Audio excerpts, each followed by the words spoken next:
আসসালামু আলাইকুম। এখন বাজে রাত ৩টা। তো এখানে আপনি নামাজ কেন পড়বেন? আমি একটু আসলে অনেকেই বলে দেয়। কিন্তু বাস্তবতা হচ্ছে আমি যে বাস্তব কথা বলতেছি, নামাজের জন্য আপনার একটা মেন্টাল সেফটি থাকবে যে মেন্টালি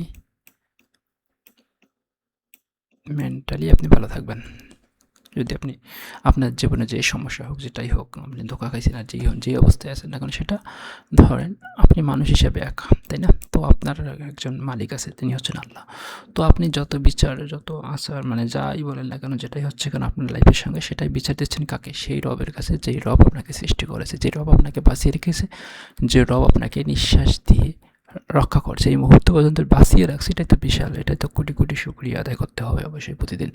তো এটা হচ্ছে মেন্টাল হ্যাপিনেস। আপনার সব দুঃখ আপনি কান্না করলেন যে আপনার একজন মানুষ আছে যে শুনতেছে, আপনার একজন রব আছে যে আপনার কথা শুনতেছে।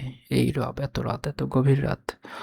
তো আমি বলি আমার জীবনের যেটা হচ্ছে যে তাহাজ্জুদের নামাজের যে কান্না, এটা কখনো বিফলে যান অনেকে, কিন্তু এটার কান্নাটা একটা মেন্টাল হ্যাপিনেস। আপনি যদি আজকে রাত ৩টার সময় উঠে আপনার যতই দুঃখ থাক, যতই কষ্ট থাক, আপনি উঠে আপনি সব দুঃখ সিজদায় গিয়ে আল্লাহকে বলেন। একটা সেজদা ১০ মিনিট, ২০ মিনিট, ৩০ মিনিটও হতে পারে, সমস্যা একটা সেজদাই।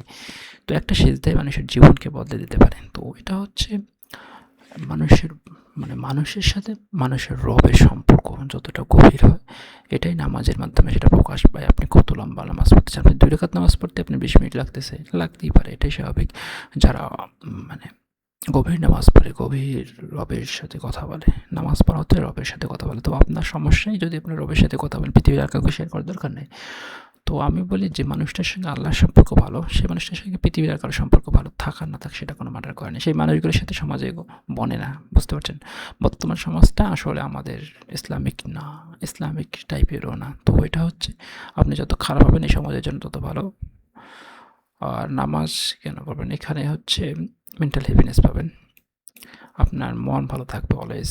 মেন্টাল হ্যাপি, এটাই হচ্ছে মেন্টাল হ্যাপিনেস। তারপর হচ্ছে শারীরিকভাবে আপনি রেগুলার যে ব্যায়াম করে, মানে শহরের মানুষ তো ব্যায়াম করেই না বলা চলে। সারাদিনই খালি ব্রয়লার মুরগির মতো বসে খায়, গায়ে ঘুমায় আর চাকরি যায় আসে। তো এখানে আপনি ৫ বার সকালে উঠে একটু ব্যায়াম করতে পারছেন, রেগুলার এতগুলো নামাজ পড়তেছেন। তো এই যে প্রায় ডেইলি দিন ২০-২৫ টাকার নামাজ, এটা একটা আপনার মানে শরীরের একটা ব্যায়াম হচ্ছে। তো এটা হচ্ছে মেন্টাল হ্যাপিনেস। তো এটা হচ্ছে মেন্টাল হ্যাপিনেস, শারীরিক হ্যাপিনেস হচ্ছে। আর এটা হচ্ছে বডি, অর্থাৎ ফিজিক্যালও হচ্ছে। ফিজিক্যাল ফিজিক্যাল তো সাথে আর একটা পাচ্ছেন আপনার ভবিষ্যৎ বেটার, রাইট? আমরা সব কিছু বিশ্বাস করি যে বিলিভ, বিশ্বাসের উপর সব কিছু বস্তু বলে। তো বিশ্বাসেই ট্রাস্টিং একটা ফ্যাক্টর কাজ করে।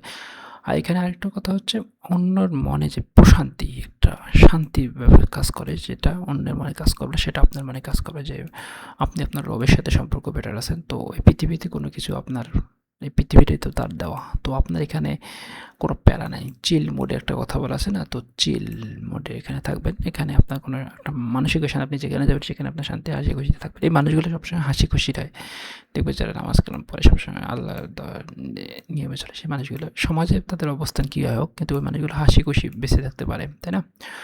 তো এই জিনিসগুলো যদি আপনি চান, একটা মানুষের সব থেকে বেশি একটা এফেক্ট করে হচ্ছে মেন্টাল হ্যাপিনেস। আপনি টাকা পয়সা সব কিছু আছে, কিন্তু আপনি মেন্টালি ভালো না, এটার জন্য আপনাকে নামাজ পড়তে হবে। আপনি যদি মেন্টালি ভালো হতে চান, মেন্টালি মানে শারীরিকভাবে রোগী থেকে যে কোনো পরিস্থিতি থেকে আপনি নিজেকে ভালো রাখতে চান, অবশ্যই নামাজ, অবশ্যই তাহাজ্জুদ নামাজ। দিনে ৬ ওয়াক্ত নামাজ পড়তেই হবে, ৫ ওয়াক্ত নামাজ প্লাস তাহাজ্জুদ। ৬ ওয়াক্ত নামাজ পড়েন, দেখেন বেটার লাখ আপনার আসবে। আপনার লাইফের মানে নিয়মটাই চেঞ্জ হয়ে যাবে, লাইফটাই চেঞ্জ হয়ে যাবে। আর অবশ্যই আপনাকে ভালোভাবে ধীরে সুস্থে নামাজটা পড়তে হবে, যে মানে আপনাকে চাকরির মধ্যে নেওয়া হয় নাই যে আপনি ৫ ওয়াক্ত নামাজ পড়বেন, আপনার খালি ওয়াক্ত শেষে নামাজ পড়লেন, আর ৪ রাকাত নামাজ পড়ার জন্য আপনাকে চাকরিতে নেওয়া হয়েছে, ৪ রাকাত নামাজ পড়ে গেলে ঝামেলা শেষ। কীভাবে পড়লেন সেটা আপনার ব্যাপার, সেটা না। অবশ্যই আপনাকে ধীরে সুস্থে মেনেই ভালোভাবে নামাজটা পড়তে হবে। আর মেন্টালি ভালো থাকার জন্য তাহাজ্জুদ নামাজ আর আল্লাহর সঙ্গে রেগুলার কথা বলেন। দেখেন ১ সপ্তাহ কথা বলে দেখেন আপনার মেন্টালি আপনার লাইফের কতটুকু চেঞ্জ হয়। বেস্ট অফ লাক ভাইয়া। তো আমি এভাবেই চলি, তো আমি বাস্তবতা মেনেই চলি। তো বাস্তবতা এই জিনিসগুলো আপনাকে মেন্টালি হ্যাপিনেস কোনো ডাক্তার দিতে পারবে না। ফিজিক্যালি আপনাকে ব্যায়াম করতে পারবে, এই সকালে উঠে এই করতে হবে সেই করতে হবে, কিন্তু আমাদের ইসলামিকভাবে যে সকালে ফজরের নামাজের পর যে একটু হাঁটা, মসজিদে যাওয়া আসা, এটাই অনেক। কেন সকালবেলার হাওয়া ১,০০০ টাকা দেওয়া, তো এটা হচ্ছে